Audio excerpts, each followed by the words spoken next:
Hey everyone, and welcome as we continue our study through the New Testament, looking at the 250 the New Testament Gospels, looking at the 250 events in the life of Jesus.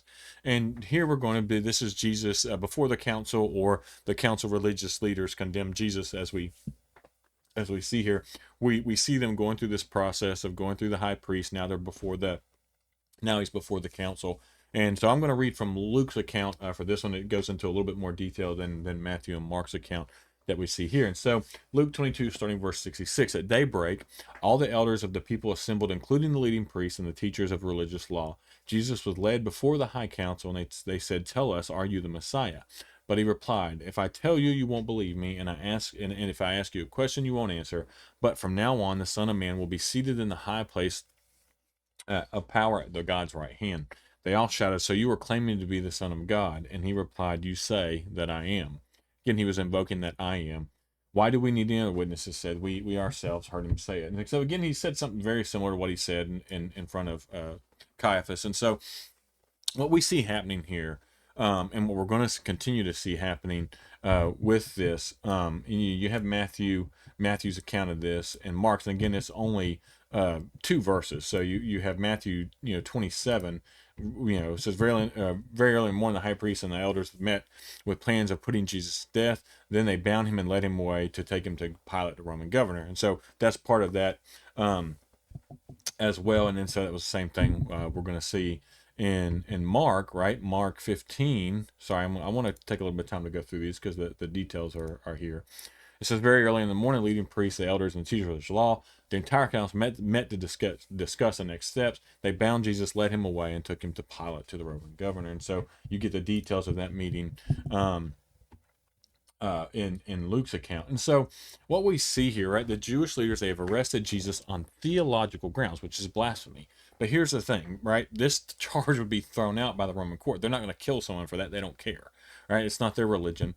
And so they had to come up with a political reason for Jesus to be put to death. And so their strategy, which we're going to see, was to show Jesus as a rebel who claimed to be king, right?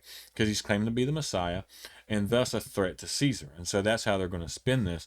And so we've already talked about this a little bit. It's like, why do the Jewish leaders send Jesus to Pilate, the Roman governor? They have to. The Romans had taken away the Jews' right to inflict capital punishment. They could not inflict capital punishment. So in order for Jesus to be condemned to death, he had to be sentenced by a Roman leader. And so it had to have happened. So we're gonna see this. The Jewish leaders wanted Jesus executed on a cross, and that was because that was a Roman form of crucifixion. Jesus, in effect, and when he had this conversation with them, and they interviewed him, was he would in effect agreed that he was a son of God. When he simply turned to the high priest and questioned, their question, right, and answered them saying, "You say that I am," he was invoking that I am. Exodus 3:14, when he's like, "Well, who do you tell me? What do you tell me your name is?" Or you simply say, "I am." Right, that's what he told him. And that Jesus did that several times. And so Jesus identified himself with God by using that familiar title that we see in the Old Testament, and he did it several times in the New Testament. And so again, we see these trials being rushed through. They're trying to get this is early morning, and so we see them trying. Now they're going to take them to Pilate, who when we're going to see this happen, the back and forth here that happens. But they're doing this in order to try to get him crucified as quickly as they can. And we're going to see this whole event take place. Again, not a lot of detail in it. It's just simple, but it's important that we know that how this took place, how Jesus was put on the cross, and why he was put on the cross, and so that we understand what happened before that, not just, oh yeah, he was put up there. We understand why he was put up there. And so I think it's important to do that. As always, I appreciate everyone for watching. I appreciate everyone else who've taken the time to follow along and to comment and be involved in conversations. I really do appreciate that. If you haven't subscribed to our channel, please go ahead and do that so you get the alerts, the notifications when we do publish. And as always, I appreciate everyone for watching.